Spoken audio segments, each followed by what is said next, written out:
প্রিয় তৃতীয় শ্রেণীর শিক্ষার্থী বন্ধুরা, তোমাদের সকলকে আমার চ্যানেলে স্বাগত জানাই। আশা করছি তোমরা সকলে খুব ভালো আছো।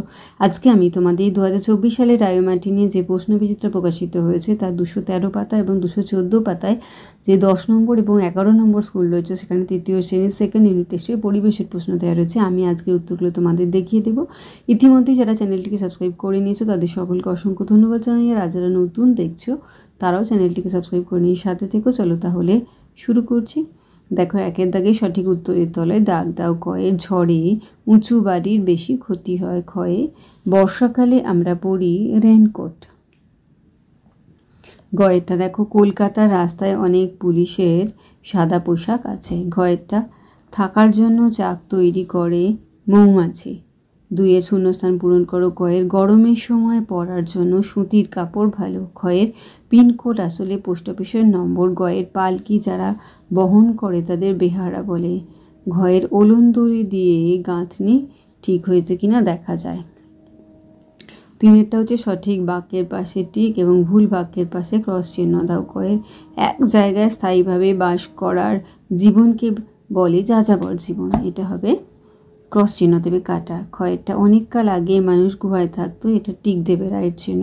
গয়ের বাড়িতে কেউ স্কুলের ইউনিফর্ম পরে থাকে না, এটাও টিক দেবে। ঘয়েরটা একসময় মানুষ গাছের ডাল জড়িয়ে পড়তো, এটা কাটা দেবে। চারের দাগে দেখো, কস্তম্ভের সঙ্গে খস্তম্ভ দাগ দিয়ে মেলাও। কয়টা বাজারের গায়ে বাড়ি হলে এটা হবে চারটা হইচই হবে খুব।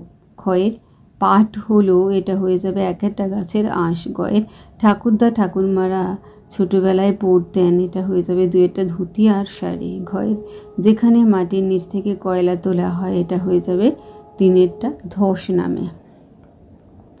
পাঁচের দাগে দেখো, একটি বাক্যে উত্তর দাও। কয়টা শালিক পাখিরা শীতকালে পালক ফুলিয়ে রাখে কেন? লিখবে শীতের হাত থেকে বাঁচার জন্য।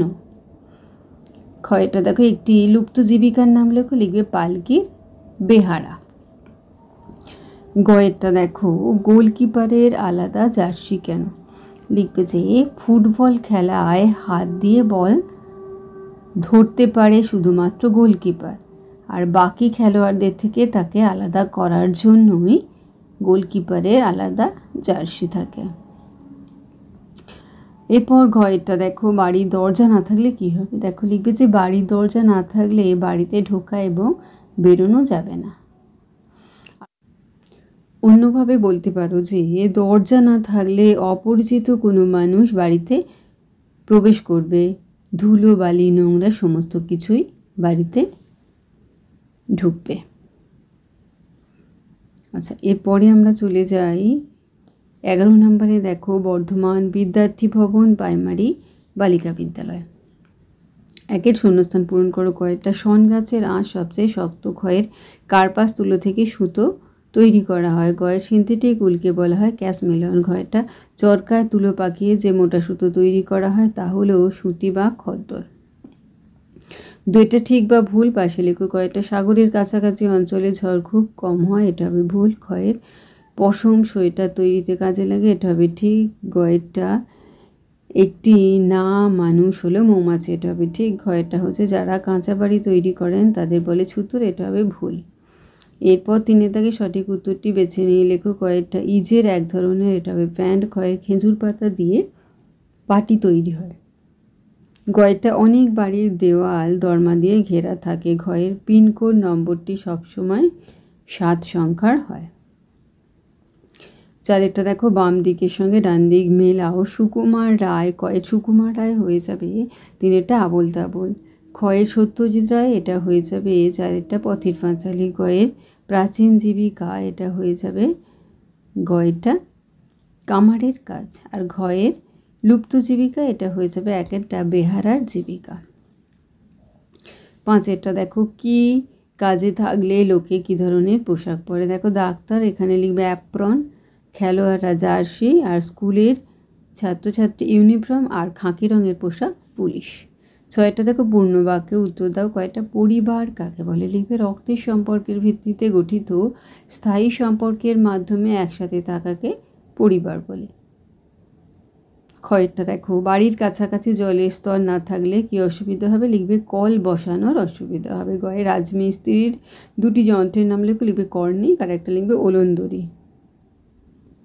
ঘরটা আদিম মানুষ কি দিয়ে তাঁবু তৈরি করতো, লিখবে পশুর চামড়া জুড়ে। আর একটা ডাক বাক্স কি লিখবে, ডাক বাক্স হলো একটি ছোট বাক্স, ছোটোখাটো বাক্স যা ডাক বিভাগ কর্তৃক চিঠিপত্র সংগ্রহের জন্য ব্যবহৃত হয়।